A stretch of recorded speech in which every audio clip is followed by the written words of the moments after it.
Hey guys, Bradley Sutton from Helium 10 here. Quick message. If you're an FBA business owner, you've maybe put thousands of hours of hard work into growing your business. But what happens when you've grown it as much as you can and you don't have the time or resources to take it to that next level? Well, that's where Thrasio comes in. They acquire category-leading FBA brands from small business owners just like you.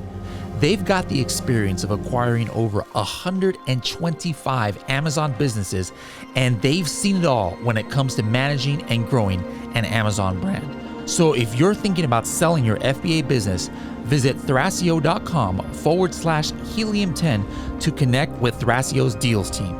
That's thrasio.com, thrasio.com/helium10 for more information on if your brand is a good fit for Thrasio. Many of us in some form or another watch professional athletes, and I think that we're always impressed with the focus that it takes for them to get to the point where they're at. But what happens after that career ends? Today's episode is brought to us by, or let me change that. Today's episode, we have a guest who is a professional athlete, but also himself and others transitioning to the business world. Really, a lot of great lessons in this episode. Make sure to listen to the end. We'll see you inside.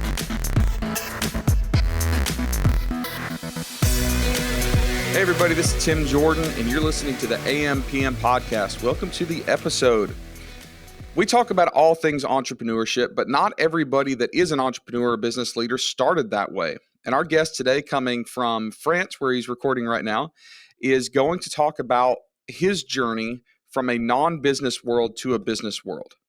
I think it's something that we all run into. It's something that a lot of us that maybe listen to this podcast have had to struggle with at some point.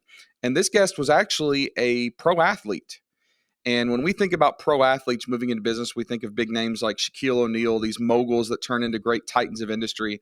But my experience has been through, personal relations I've had, that most athletes or semi-pro athletes have a really hard time transitioning because they've spent their entire life, high school and their collegiate career, and then after focusing on sports and not focusing on or learning about things like business. So sometimes it's a little tough transition. The good news is these athletes often have some really great life lessons, some really great wisdom, some really great drive and focus and habits that allow them to do very well at business. So some of that transitions over and makes it a little bit easier. But let's go ahead and welcome Lucas. Lucas, nice to meet you. Hey, Tim. It's a pleasure being at your show. Thank you for having me. So I know that there's a lot of really great information that you want to share in this episode, and you're even doing some cool things like right now, like running an entrepreneurship incubator that's making great strides in what it's doing, and you're doing a lot of digital marketing and digital branding for professional athletics teams even. And we want to get into all of that. But first, I want to hear your story, right? You're in France, but you're originally from Argentina. You are by profession a rugby player, which automatically makes you one of the toughest guys in the world, in my opinion, right? So let's take like 5 or 10 minutes here, and I just want to hear your story. Tell us how you started in Argentina playing rugby to where we're at right now. Sure. Thank you for the introduction, and a bit about myself. As you said, I'm from Argentina. When I was a kid, or when I was younger, I had a dream to become a professional athlete, a professional rugby player.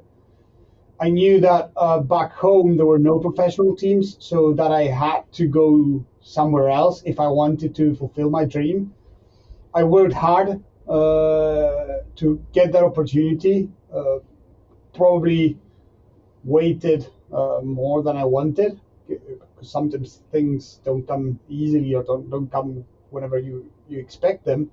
But when I was back in 2015, I actually got an offer from a professional club here in France, second division, which is completely professional, to join them.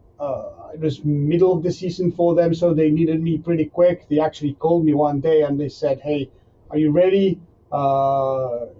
Yeah, I'm in. Count me in. Okay, I'll send you a ticket. You fly tonight. It's like shocked, right? Okay. Just get a bag, say bye to my family, to my girlfriend, see you soon, and just hop on a plane and came to France that day. You'll have to educate me here, because I don't know a ton about rugby because I'm an American and we don't play rugby. But when I think of Argentina, I don't think of rugby. Obviously, I think of soccer. You just said that Argentina doesn't have a professional rugby program. So how did you get involved and how did you decide like rugby was for you? And was that actually tough being in a country where it's not heavily focused on? Actually, people might not know, but rugby is quite a big sports back in Argentina. I mean, it's of course it's not soccer, which everyone plays soccer. Even myself, I even tried for a year when I was young. I played one of the big teams in Argentina just to try and see what happened. But the atmosphere, the values, the place is not the same. I mean, I'm not judging, but I didn't feel myself comfortable. And when I think of rugby, when I speak of rugby, I think of it like a family, my home, and that's what rugby is for me. And to most of the people that have been into the sport some way or another, because you can be into rugby without actually playing, you can be supporting, you can be helping. There's lots of ways to become part of that family, and it's like if we speak the same language. So there's no language barriers between us, and we connect right away, and you immediately feel part of that big family, no matter where you are, no matter where you come from. There's that synergy between us that makes a difference, and that's what one of the things I love the most about rugby is that feeling part of something a lot bigger than ourselves. So you got called up. Cold half, yeah. Yeah, it does. So you got called up, you jump on a plane, you're going to France with less than a day's warning. Yeah. And from them, that was like 6 years ago, and I'm still in France. I'm still playing professional rugby. But once, I mean, I played like for a whole season doing just that, right? So I was focusing 100% on rugby. By the end of that season, I started asking myself, because I was always like a bit, not anxious, but I always wanted more. I'm a big competitor. So I asked myself, do I want to just play rugby or do I want to do something else? So I started studying management, did like a 2.5 year career online. And again, once I finished, while I was continued to play, I had that feeling that I wanted something else. So I started looking to get more involved into the business world.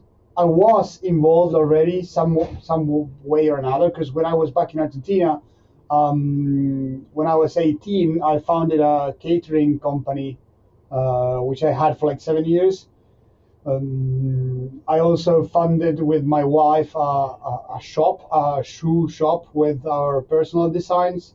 So I always consider myself an entrepreneur. And again, when that moment came to decide what else am I doing apart from rugby, this opportunity to join the Incubator came. I met the founder, Dol Meinhorn, and we connected right away. What he's building, what we are doing, completely blew my mind off, and I wanted to be a part of that challenge, part of that adventure. And we've actually, it's very interesting what you said about what am I going to do when I end my career? How do I transition from one thing to the other? We've asked us that question ourselves, and we kind of frame it in a different way, and we said, why do we need to finish one to begin the other one? So we put a system in place that allows our rugby players to play professionally, but also to become a part of the club on the business development side. So they are actually working for a private company at the same time that they are playing professional rugby.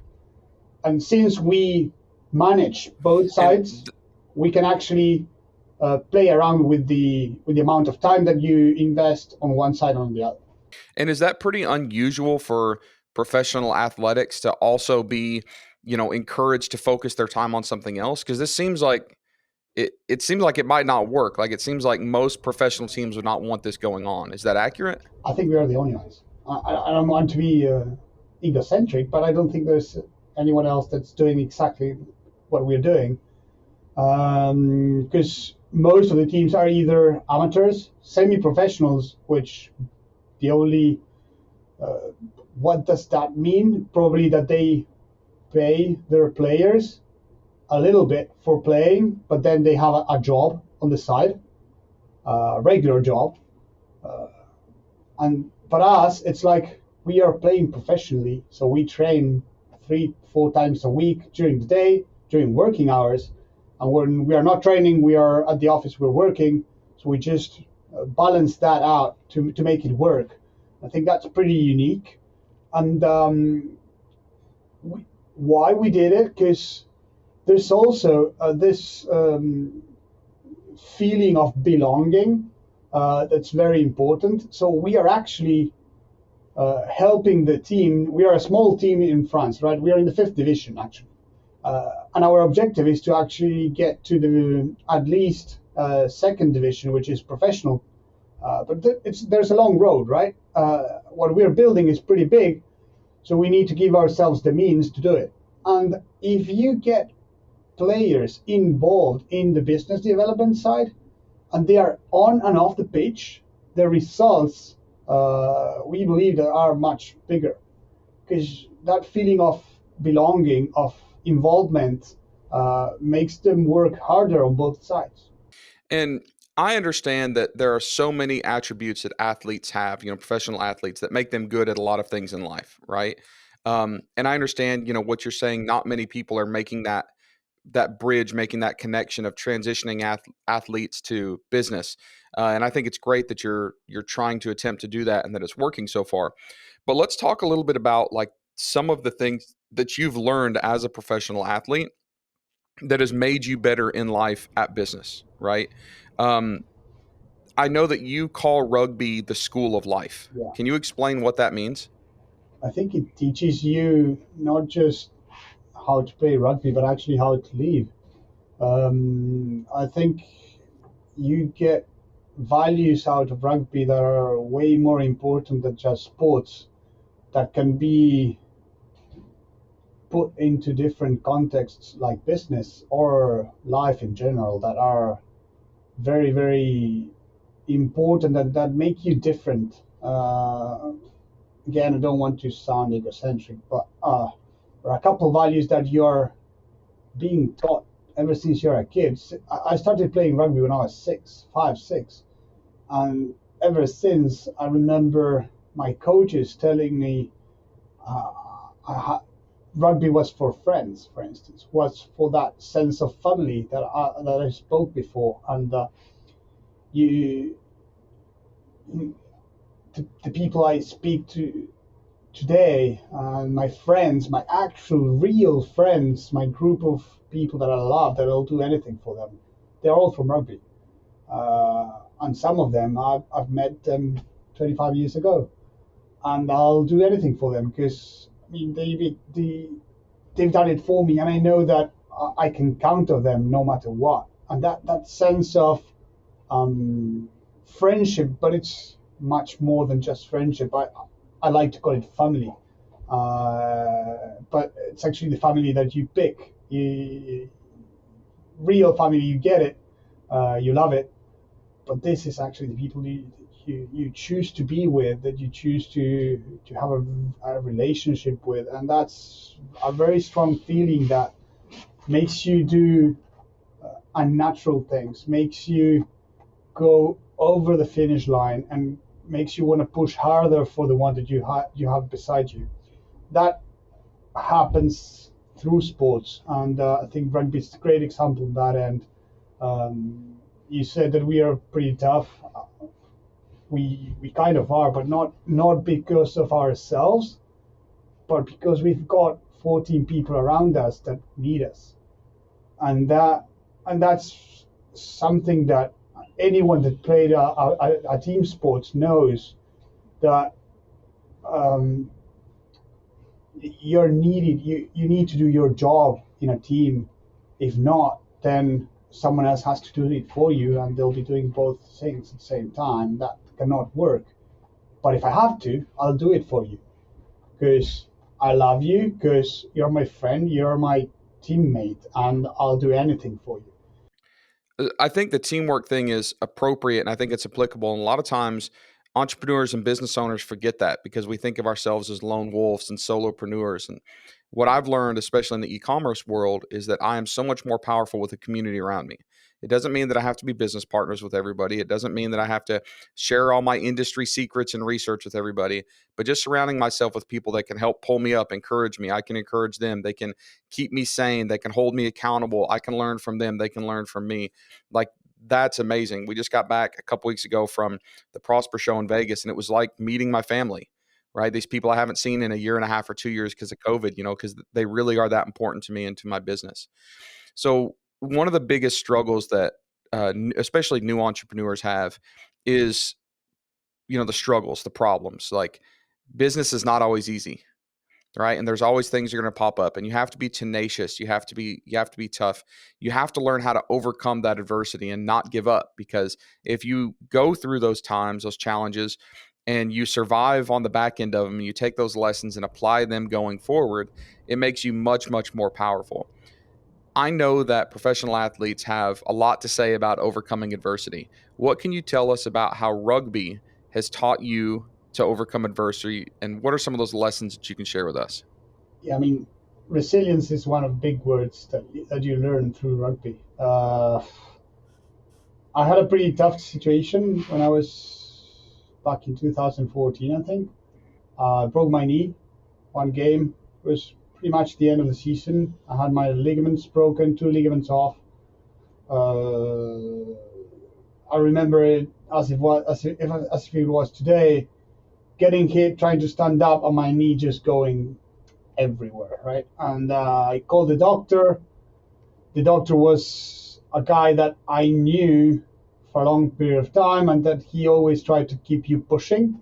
So I told him, "Hey, strap my knee right away. Get it strapped so I can keep going." He looked at me and he said, "No, I mean, not this time." I was like, "What do you mean, not this time? Go ahead, strap it. I want to keep going." I was like, I don't think this is going to be enough. Let's not do it today. I was like, then after 2 or 3 times that he repeated that, I started to realize that something was really wrong, right? To make it a bit shorter, I had to go through surgery. No other way. My position, I'm one of the quick guys, should be one of the quickest of the team. A knee surgery can mean that you are not getting back in shape, can mean lots of things. So yes, I question myself, was it the end? Am I going to be able to come back to my standards, let's say, to my level? So I remember a couple of things that drove me and that helped me during that time. The first thing was that we knew the fixture for the next season that was coming. And our first game was, we were playing against one of the best teams back home. And I was like, I don't want to miss this game. I need to do anything to make it. So I started counting the days, and it ended up that because you get, exhibition games to prepare before the actual first game of the season, right? So we had 3 exhibition games before that first game, and I counted up. It was 5 months and 1 week. It's like, okay, that's pretty bad. I asked the surgeon, how long do I need to come back to recover, fully recovered? He said, between 6 to 8 months. I've never seen it done in less than 6. So I went to my coach, and a guy that I appreciate very much, and I think he's a great guy and great coach, and told him, hey, I'm in this situation. I want to play the first game. I don't want to miss it. By that time, I never had trouble to play in the team. I was one of the best, I would say. How many exhibition games do you need me to play to put me on that first game? It's like, looked me in the eyes and said, I need you to play all 3. Come on, give me a break. I can make it it can be very good. Let me play at least one exhibition game, and then if you don't play all three, I won't put you in the first game. I was like, come on, I can't come back from a knee surgery in 5 months. It's like, well, then you'll probably start a bit further down the line. So I had that thing in my head, that conviction, that that I don't know, call it that mentality that helped me push it further. I kept doing as much as I could to get to that finish line, and that finish line for me, it was 5 months and 1 week. It's pretty moving to speak about it, because it was pretty tough, right? I knew that I only had that much time. I had to do tons of things to get it done, and probably I wouldn't get it done ever, because, as my surgeon said, that's probably never going to happen.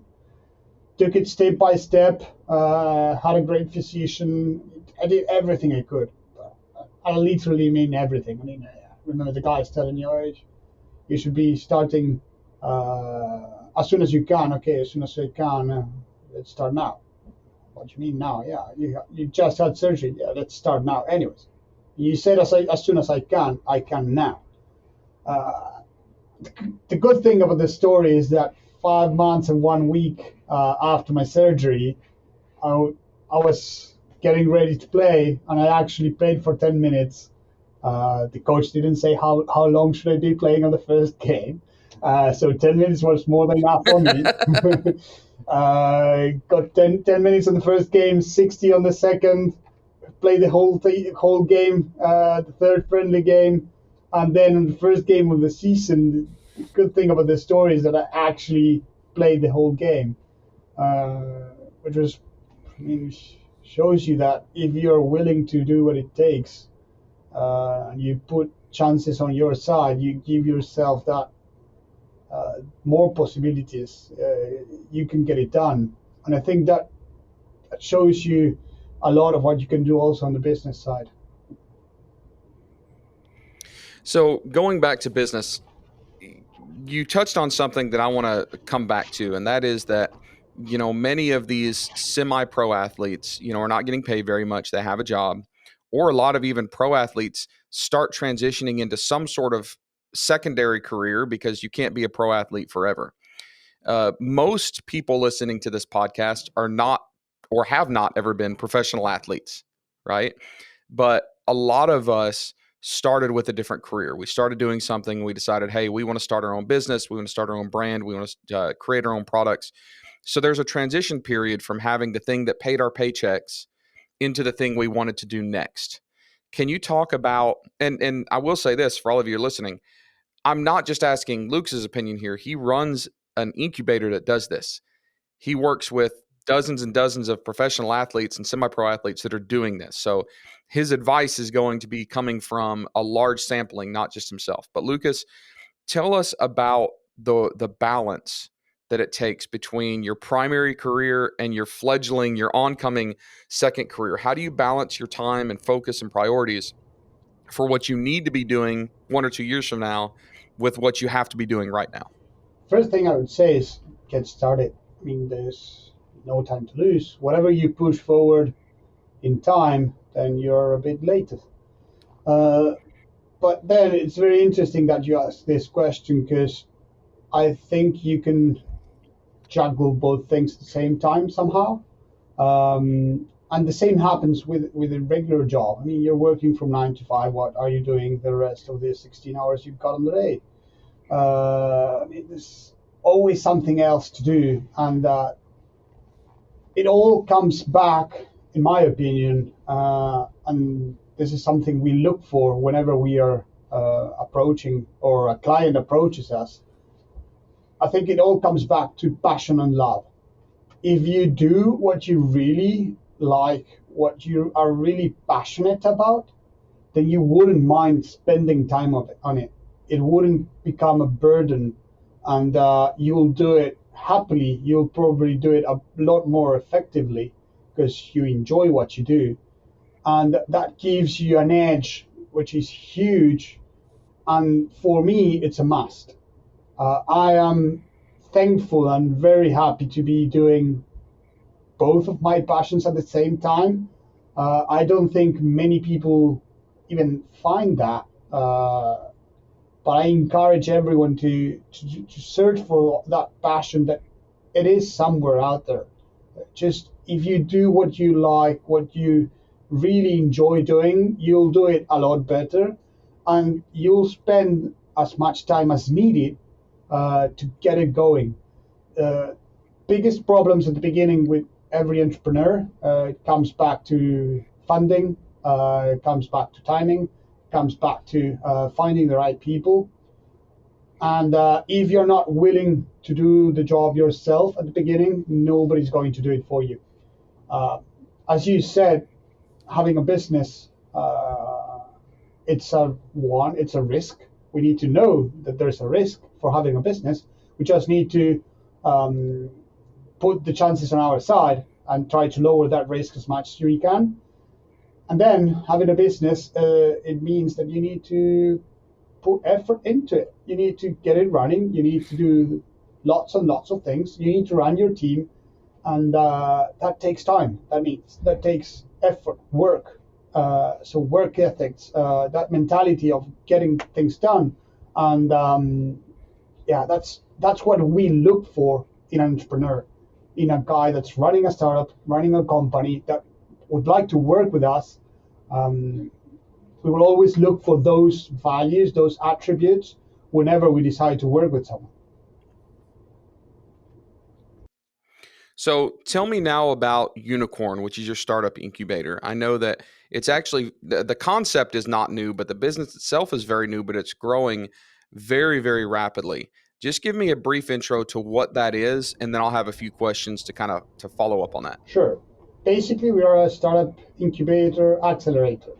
So we come from the digital marketing space. Our founder has been doing it for 28 years, and that's our main focus. So we run customer acquisition campaigns. We do article syndication, SEO, ASO.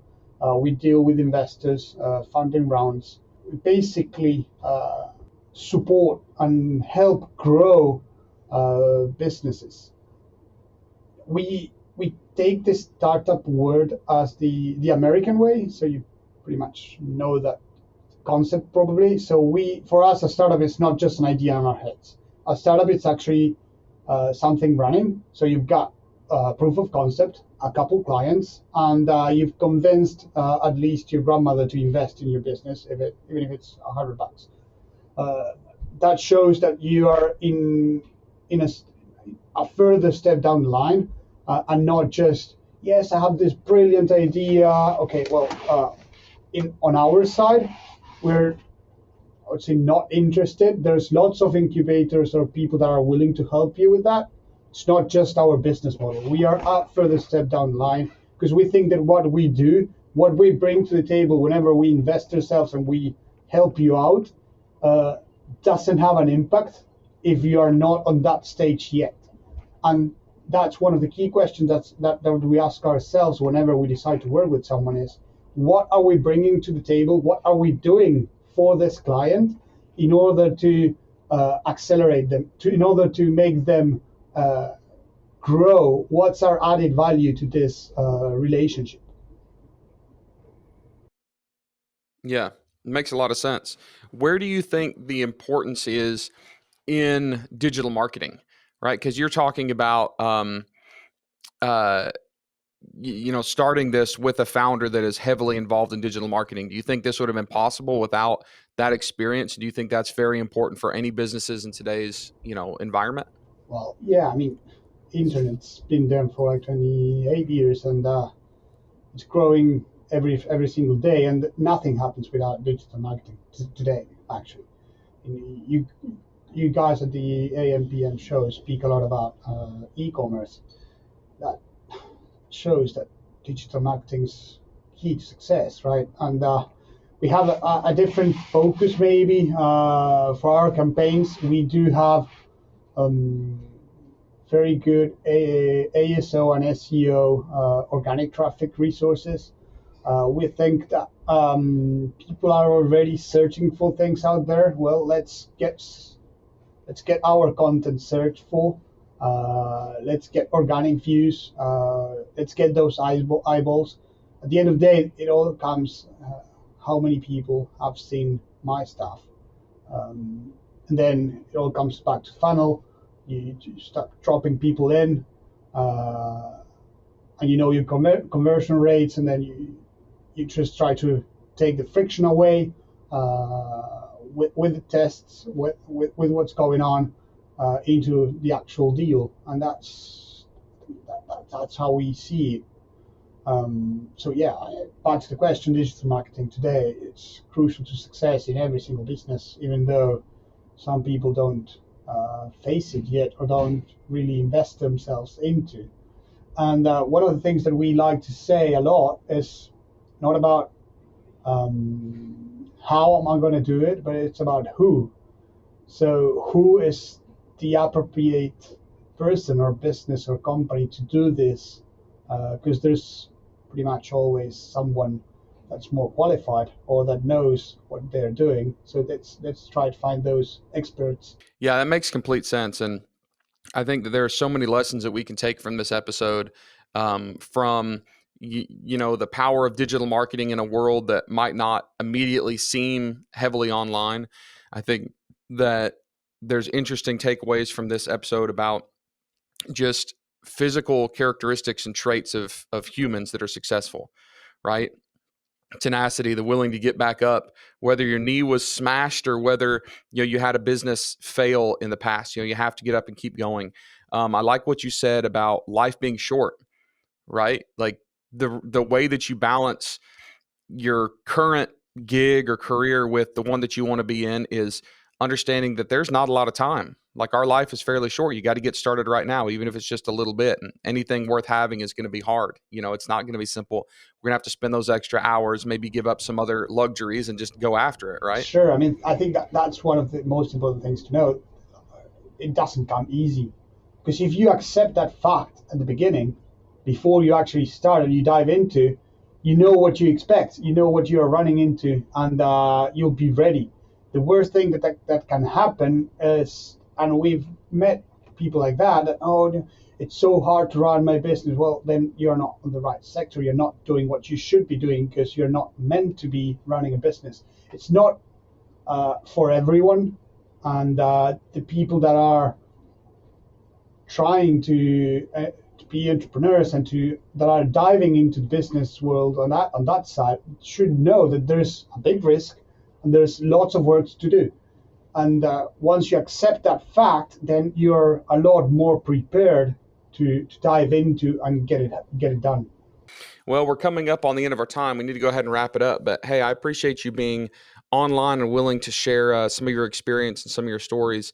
I think that, even though I said most of our listeners are not professional athletes, I think that everybody understands that we all as humans have a lot of the same needs and characteristics and wants and priorities.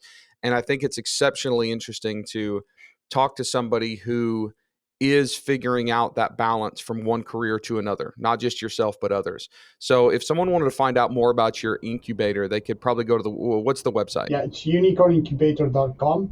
Unicorn is written with a Q instead of a C. That's the only difference. Yeah. So it's UNIQORN, right? Unicorn with a Q, incubator.com. So if any of you are interested, go ahead and check that out. I think it's pretty cool stuff that's going on. And thank you, Lucas, for being on. Before we sign off, are there any last words of wisdom you want to drop? Not really, Tim. I would like to thank you for your time to being on the show, and just encourage people to go ahead and do it. Like, just accept the challenge. As I said, one of the things that drives me is the challenge, the adventure, being part of that big thing. But that big picture is what keeps you going. And go ahead. Awesome. Well, thank you again so much for being on. Thank you all for listening. Make sure to share this if you found any value in it. Give us a thumbs up if you're watching on YouTube, a review if you're listening on a podcast channel, and we will see you guys on the next episode.